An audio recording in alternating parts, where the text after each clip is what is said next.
So, the blue one, whoever the blue, Billy, no, not Billy, Kai, was it Kevin? No, Marv, the Blue Ranger, Marv. Teenage Mutant Ninja Turtle. All right.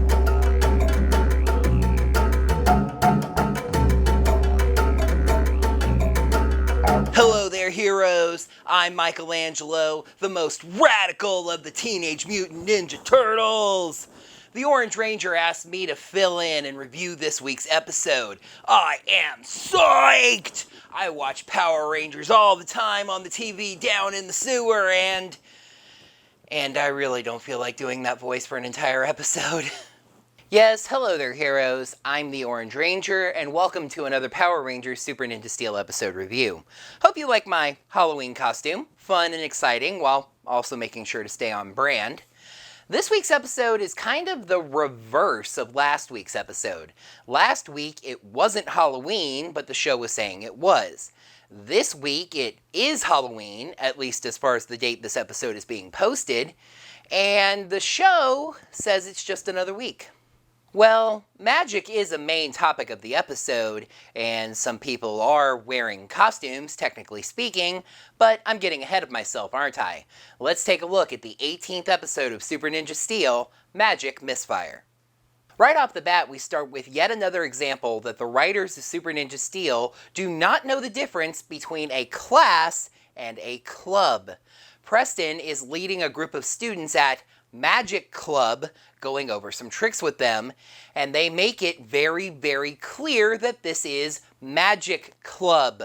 A student tells Preston that they love Magic Club, and then when Victor and Monty show up, because Victor and Monty show up, Preston asks Victor when he joined Magic Club. This is actually interesting as well because we get an implication that Monty does have interest and does things outside of Victor's presence.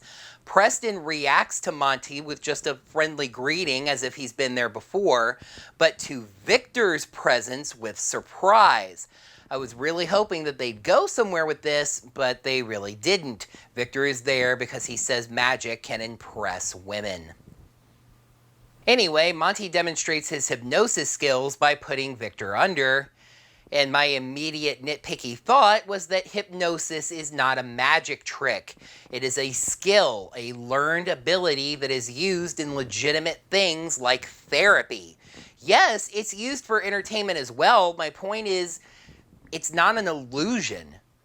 Anyway, Monty makes Victor think that he's a chicken, and he starts flailing around the room, making a mess.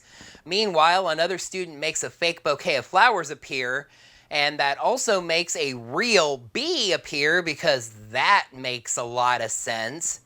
And the students trying to get the bee creates a bigger mess, and this is on top of the fact that the tricks that they were doing were already creating a pretty big mess, because for some reason all of them were generating confetti, even juggling for some reason. Okay, I guess that makes sense. And in the midst of all this chaos, Mr. Lunt returns. Yes, the drama teacher that rounds out the trinity of Summer Cove High School teachers. A quartet, I guess, if you include the principal, who might also be a teacher. Anyway, he's upset that the students have made a mess of his classroom when he let them use it for Magic Club. He overreacts, though if you think about it, I guess that's kind of appropriate for a drama teacher. That's more dramatic. He tells Preston that the Magic Club can no longer meet in his classroom and orders them to clean things up. As they clean up, Preston notices that the bee landed on a hat and tries to put the bee to sleep with the spell, Go to Sleep. That was easy. What? No, please, oat og?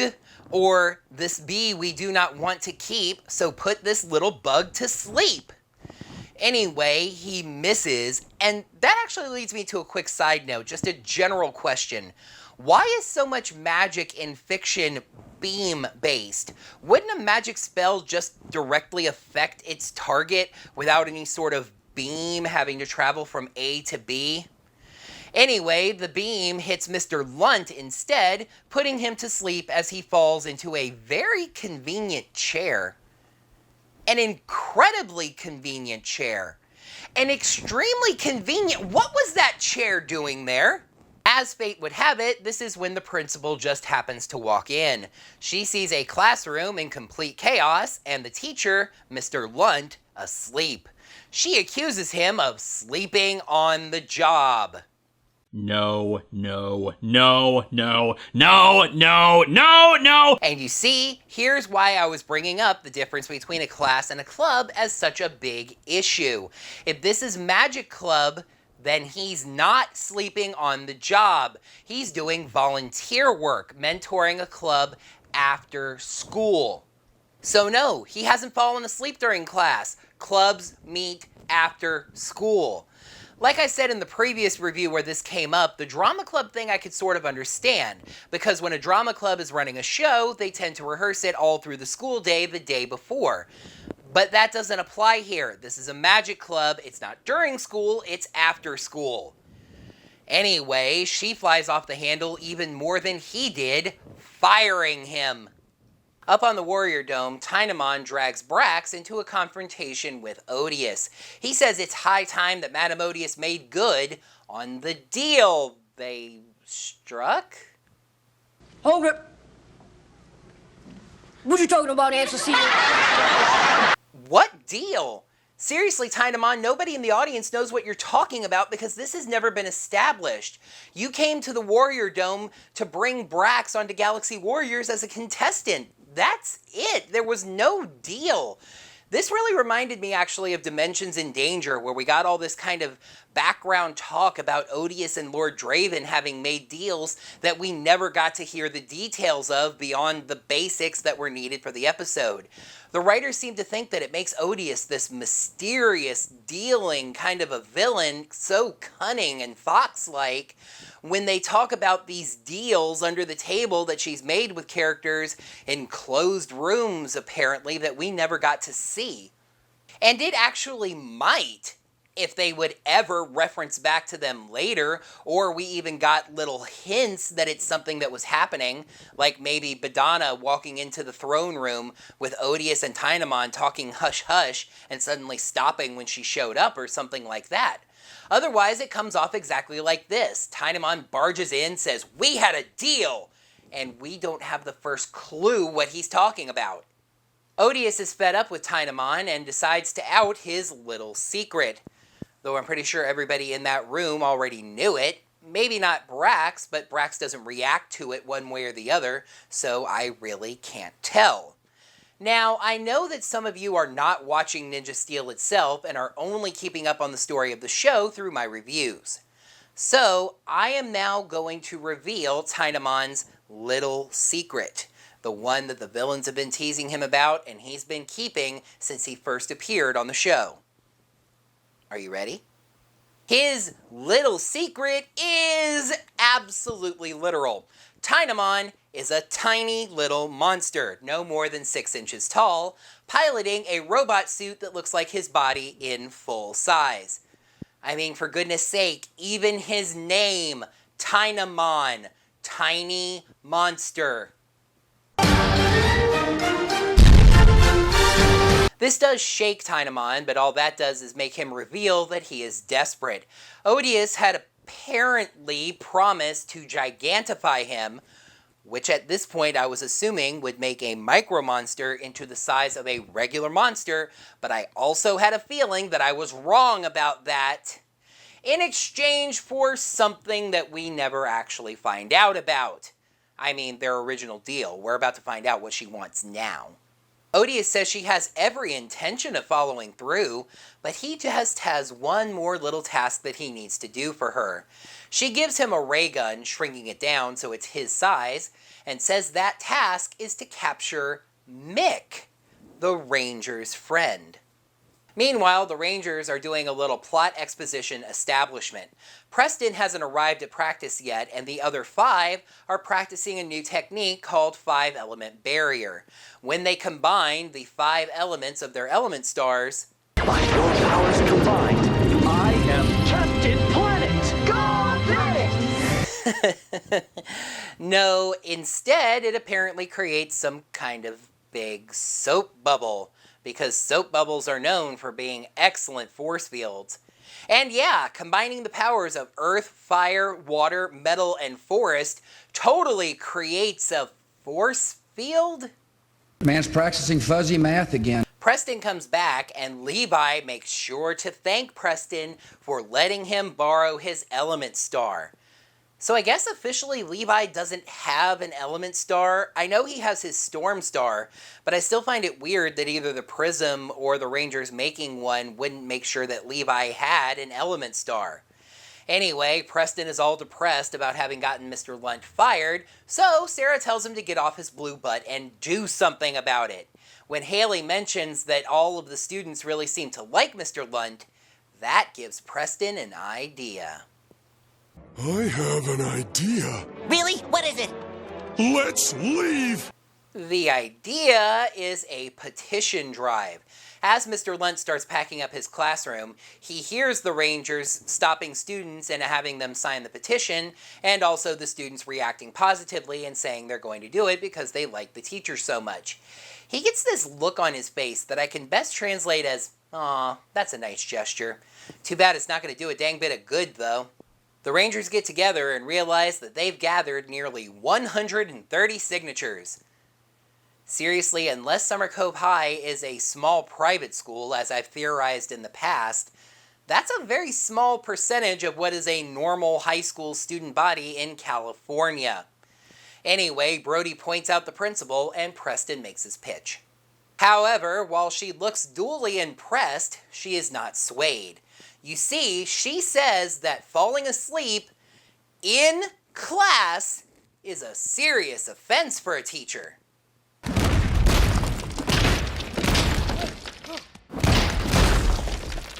You see? There it is. There you go. It's official. The writers of the show have no idea what the difference between a class and a club is.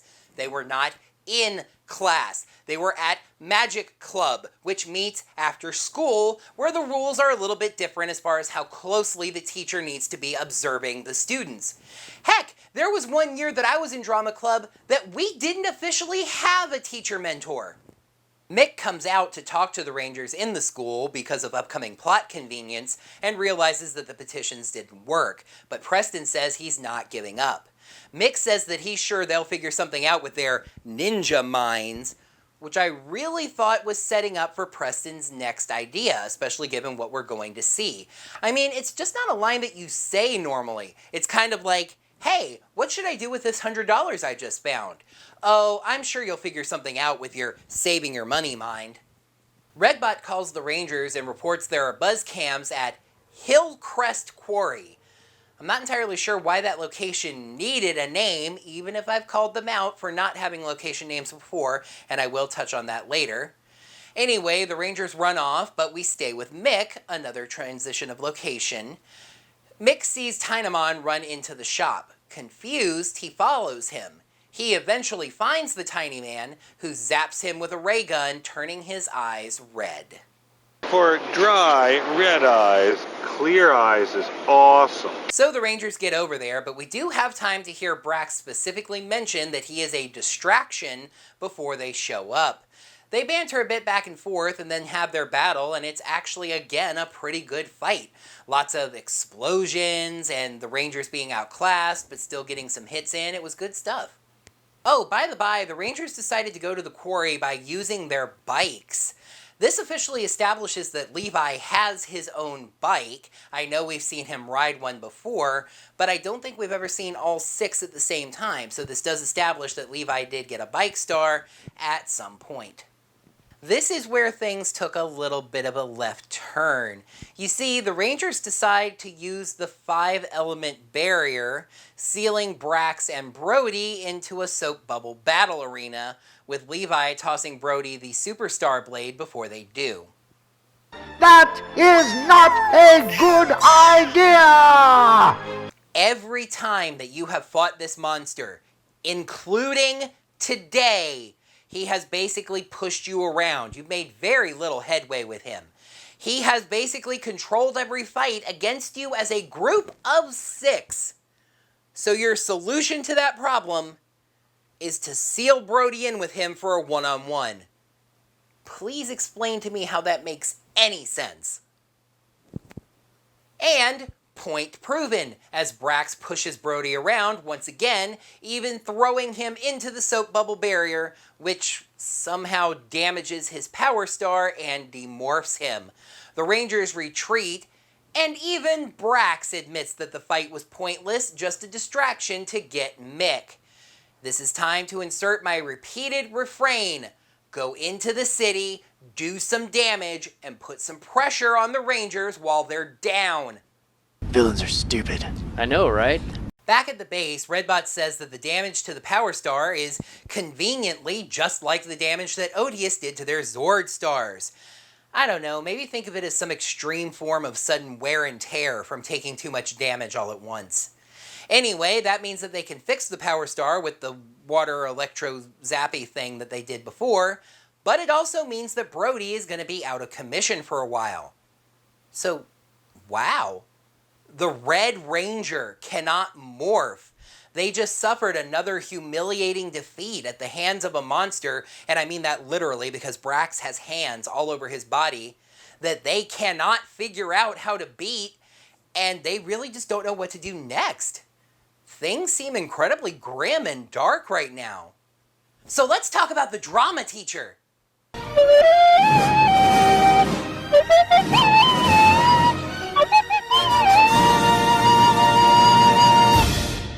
Preston comes in, making this the second time this episode that he has interrupted the Ranger plot and drama with the human side story, telling the other Rangers that Mr. Lunt has finished packing his classroom and the least that they can do is go and say goodbye to him. They all complain about how unfair this is, with Calvin even saying that he wishes the principal would make a mistake so she could see how easy it is. That gives Preston an idea. I've got it! Arson! As for me... Your words cause me curious mind pain. And here's why. Mick had that incredibly awkward line earlier. If Calvin's line is what gives Preston the idea for what they're about to do, why did Mick say that? Normal people don't talk that way. And before you say it, Mick has been acclimating to Earth for a while now. He'd just say, well, I'm sure you'll figure something out. You're all really smart. It's the end of the day at Summer Cove High School. The principal is making some last-minute copies as the secretary turns the lights off in the room that the principal is still standing in and leaves for the night. But if she left the lights on, the principal would have been able to see Preston hiding under the desk. It's not like he could have been hiding in or on the ceiling, for example. Anyway, he uses the sleep spell on the principal, which is kind of assault if you think about it, and Calvin catches her, placing her in a chair that at least makes a lot more sense than the first one. And it only well, I'm actually really torn on this scene, so I'm just going to describe it first. The Rangers put their plan into action. Calvin sabotages the printer so it starts spitting out a literally infinite supply of paper, just paper all over the room. Because, I mean, that's what happens when you're not watching a printer, a copier. It doesn't just, shut off when you're done using it. It just starts spitting out paper at random. That's not how it works. They steal the principal's keys, and Sarah takes them outside, passing them to Levi. Haley stops Mr. Lunt from leaving and talks to him for a few minutes as Levi very quietly places the keys by the teacher's foot. Then Haley points out the keys, and as Mr. Lunt hands them to her to go give to the principal, she says she suddenly has to go, making him go inside and do it. And of course, he finds the principal asleep and the entire room covered in papers, some of them even making it as far as the planter and trophy case on the other side of the room. Lunt is a real gentleman about it, just waking her up, giving her her keys back, and offering to help her clean up the office. And sweet, glorious hallelujah, the principal has seen the light. She was too harsh by firing him for something that would have been a legitimately fireable offense if the show knew what the difference between a class and a club was. And she should have listened to the students who have no actual say in the employment practices of the school. She offers him his job back, which he gladly accepts. So here's what I mean about having divided feelings on this scene. For the good, it was just that it was really interesting. It was a really well-executed plan. It went off without a hitch. The Rangers seemed really professional in what they were doing and just really seemed like ninjas. Seeming like ninjas is where we get to the bad part of this, because it really just adds on to this idea of these Rangers having incredibly gray morality. They assaulted the principal, sabotaged school property, stole her keys, and used their superpowers to influence the employment practices of a school. It is something that I would expect ninjas to do. It's not something that I would expect the Power Rangers to do. Back at the base, Brody dunks his star and it starts a-zapping. Oh, good, so he should be back in action in just another couple of minutes. You remember how Calvin's Zord star went? That was pretty finger snap quick, right? Well, apparently not this time. Maybe it's the difference between a Zord star and a Power Star, as Brody says that his star still isn't ready, as well as pointing out that Mick has been missing for a while. That gets even more inconvenient for the Rangers when Redbot says that there are buzz cams in an alley off of 2nd Street. Again with the super specific locations. None of this in a quarry or downtown anymore. It's like someone pointed out to them that they were using really generic locations and they decided to make them much more specific. You know, I've called them out for using super generic locations like there's a monster downtown.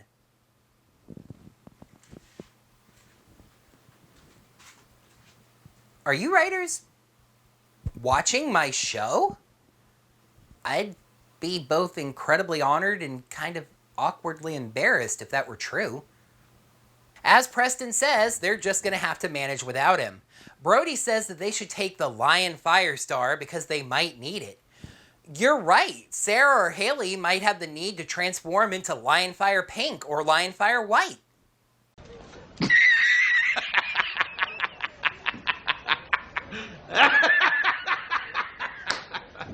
So, Odious and Tiny Man, in his full-size robot body, are in that 2nd Street alley just having a chat. You know, shooting the breeze. How's life? Well, in reality, Tynamon wants to know what Odious's plan is now that she has Mick. This will be a plan where you can choose your plan. And you know what the plan is. This is the plan. But she just tells him all in good time.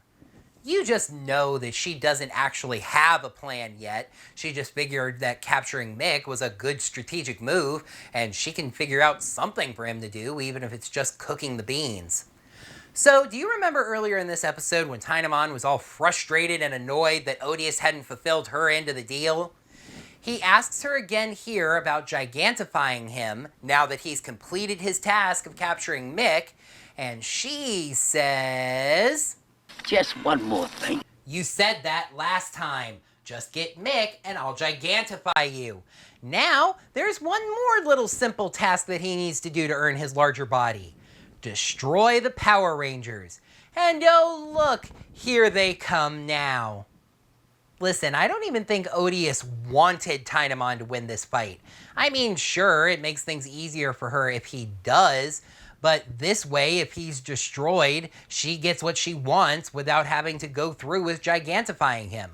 Though I never really understood what her hesitance about that was. It's literally having someone else, Cosmo, press one button. So now, obviously, in Tynamon's eyes, Odious has taken it too far, right? First, one little simple task to do when the deal was already being put off.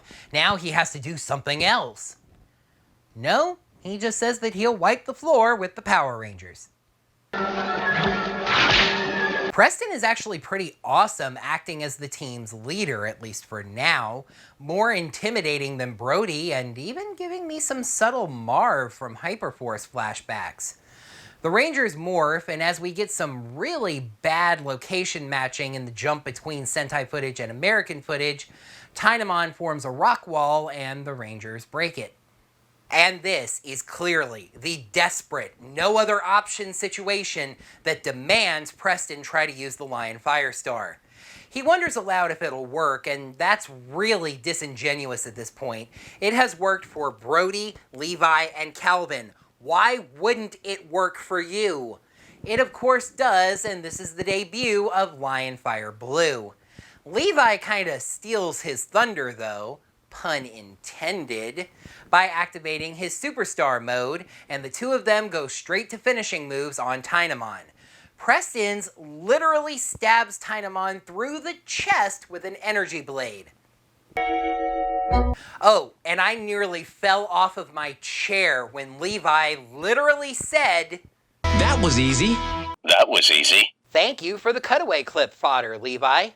But then Tynamon rewinds the damage and he's totally okay. And by that I mean they literally rewound the footage so the damage went in reverse and then slam cut to a point where he was okay in the footage. Mighty Morphin Power Rangers was such a big hit in the 90s that...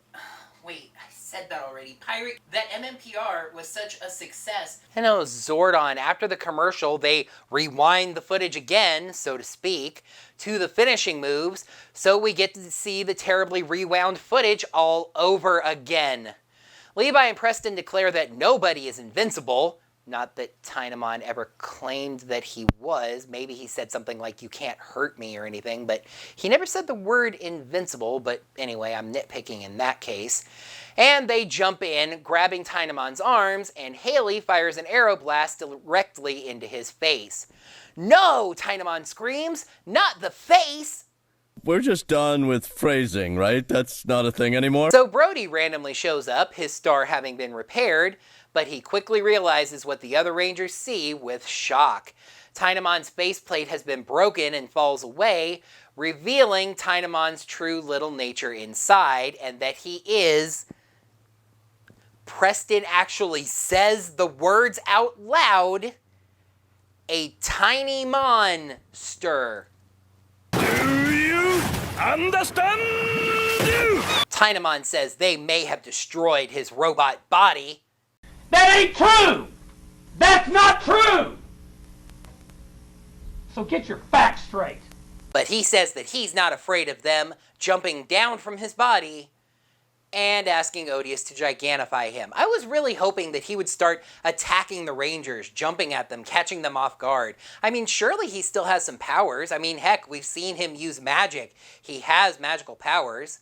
Up on the Warrior Dome, Cosmo speaks directly into his open microphone for some reason, asking Odious if she thinks Tynamon stands a chance against the Rangers at that tiny size.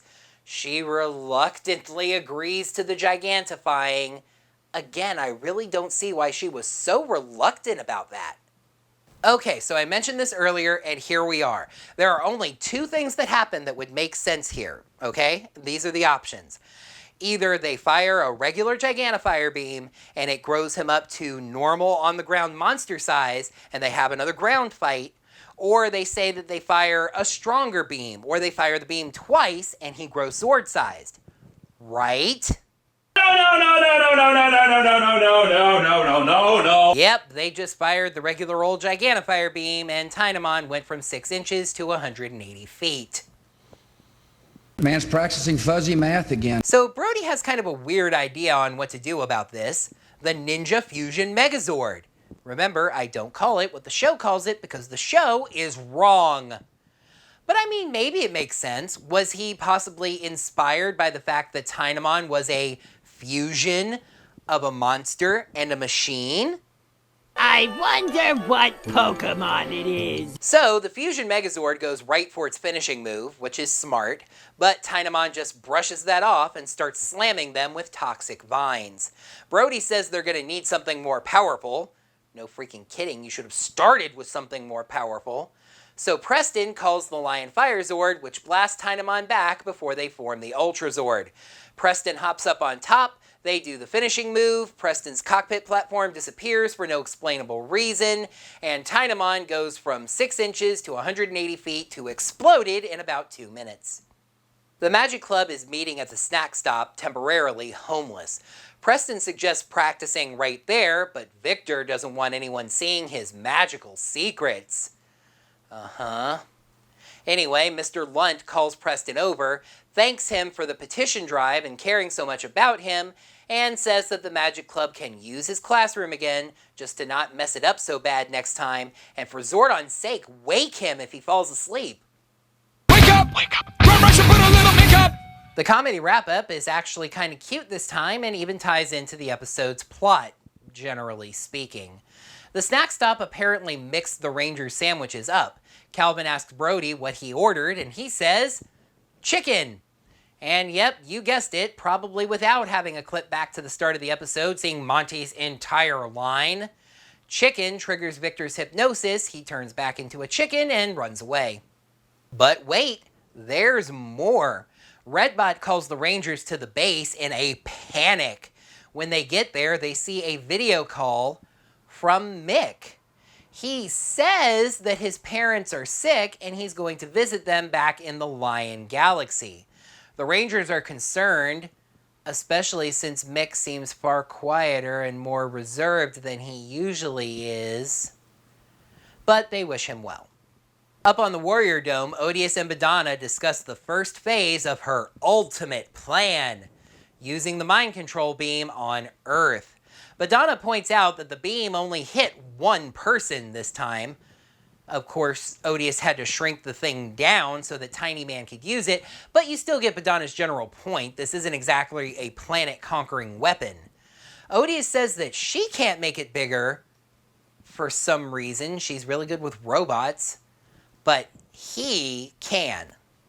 Mick walks in, fully under Odious's control now, and says that he can make a network of satellites that will broadcast the beam around the planet. And credit right now, forget waiting until the pros, to Kelson Henderson, because Evil Mick is creepy as all crap. Completely the opposite of his usual character. Intimidating and scary. He and Badana leave to start working on the satellites right away. I will throw these stars just as fast. Episode 18, Magic Misfire. Pros, maybe the best human side story yet. Comedy was well handled, and intrigue in the villain plot. Cons, drastic disconnect between the Rangers and the humans, issues with the writing, and sudden villain stakes. Once again, the elements of greatness are outweighed by constant issues. Magic Misfire gets 2.5 stars out of 5. I really did like the human side story this time. Like I said, it was one of the better ones, if not the best, of the seasons. It had good characterization, it flowed well, and it was just very sweet. Preston gets a favorite teacher of his fired. He takes normal actions to get the teacher's job back. It doesn't work. He takes superhero actions and gets the job done. I didn't find myself rolling my eyes when it was time to address stuff in the human side plot. Well, except for one thing I'll touch on in a moment. Even Victor and Monty were handled well this week. For one, I loved how it seemed to be Monty that was driving the interest and what they were doing. Sure, Victor said he had a plan for picking up girls, but really that almost came off more like it was something that Monty suggested to him to get him to come to Magic Club. Then Monty does a trick that he's clearly been practicing with his hypnosis. Something goes wrong and that drives the comedy. Other than that, most of the comedy in this episode was just some inoffensive mess making, so pretty good. Boy, did things really spike with the villains this week. This is kind of good and bad, as I'll mention in a moment, but things just really ramped up quickly. Tynamon gets upset with Odious, which motivates her to start her final plan. They basically kidnap Mick, which if you think about it, actually kind of brings things full circle from the start of the series when Brody was kidnapped. Wonder if that's something they'll touch on. And by the way, I did really like how Odious welcomed Mick back. That was some good attention to detail. And I will say it once again, Evil Mick was just Halloween spooky. But yeah, that one eye roll I mentioned, it happened after Brody's star was broken and the Rangers were discussing that in the base. It was a tense moment. One Ranger down, their leader, and a big threat out there that they didn't know what to do about. I mean, goodness. And then Preston walks in and says, guys, we really need to say goodbye to Teacher.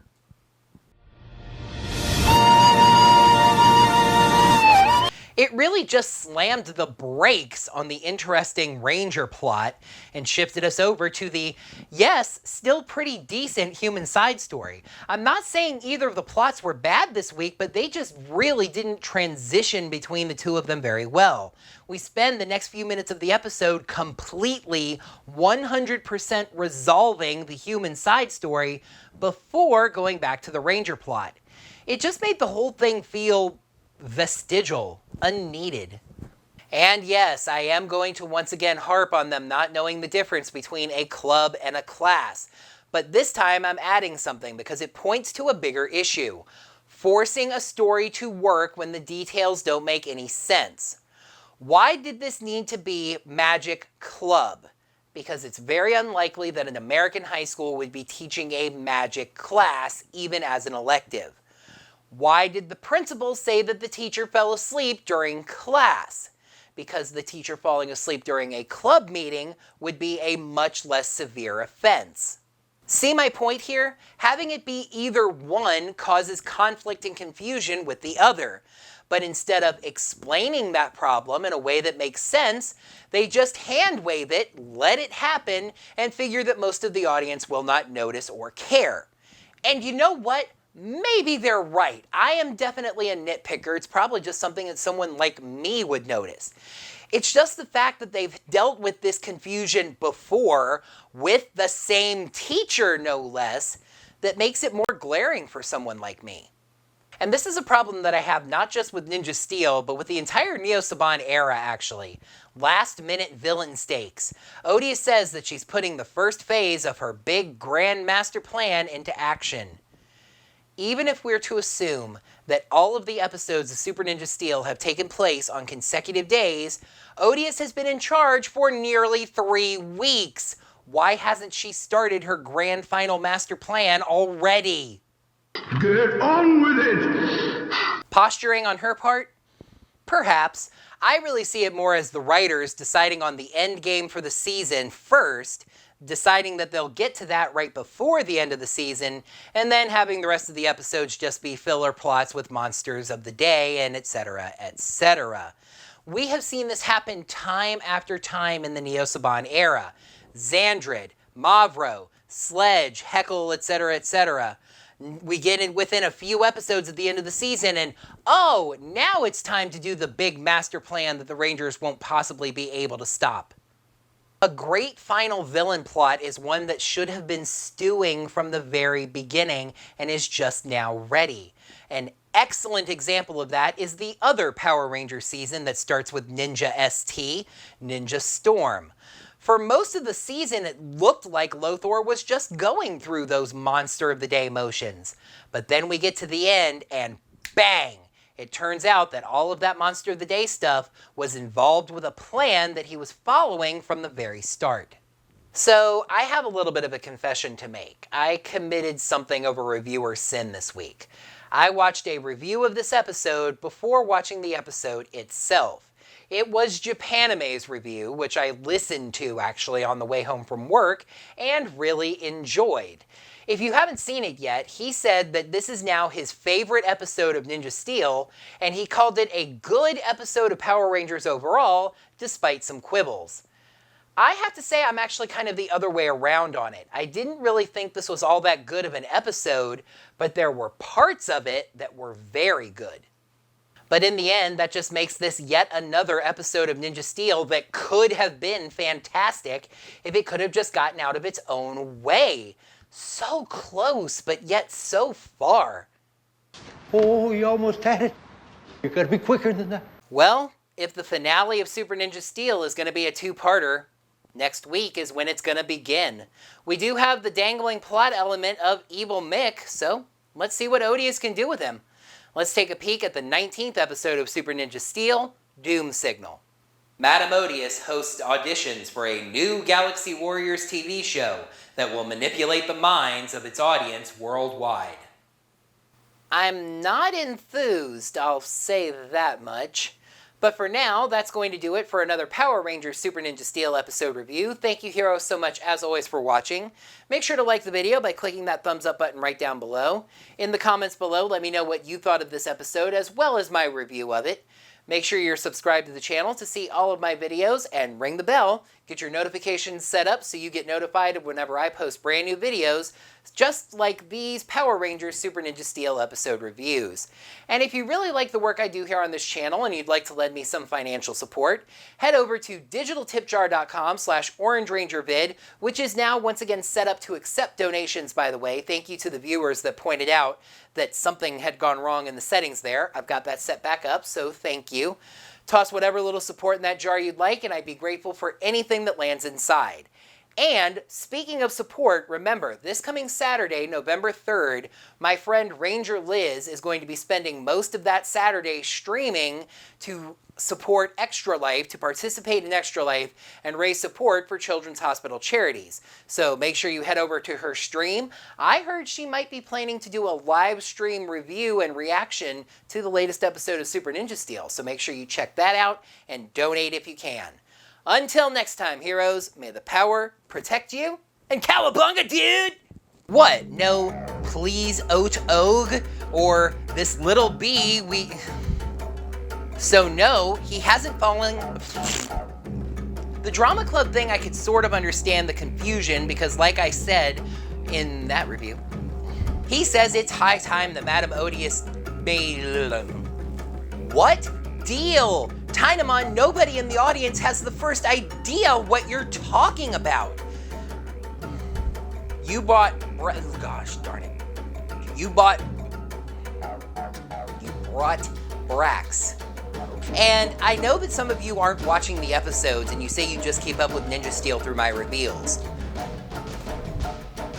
So I've heard that some of you are not watching the show itself and only keeping up with the story of Ninja Steel through my gosh darn it, I almost said reveals again, and where did that word come from? Anyway, Odious decides she's fed up with Tynamon and decides to out his secret, though I'm fairly sure everybody in the room... Maybe not Brax, though Brax doesn't react. Meh. They steal the principal's keys, Calvin tossing them to Haley. Lunt is a real gentleman. I've called them out for using super specific things. Well, actually, surprised I haven't done that more. Thanks for the cutaway, Kip. You will remember that I do not call it what the show calls it because the show is factually wrong. He takes superhero actions and gets the job done. Tynamon gets upset with Odious, which motivates her to start her final plan. But yeah, Odious has been in charge for nearly 3 weeks now. Why didn't she start? Oh, Odious says that she's putting her first phase of the big grand master plan into effect. And then the rest of those episodes we can just have filler plots with Monster of the Day stuff. I didn't really think this episode was all that good, but there were, oh gosh darn it, despite some quibbles. I didn't really think this was all that great of an episode, but there were parts of it, gosh darn it, I did it again. Madame Odious, hostess,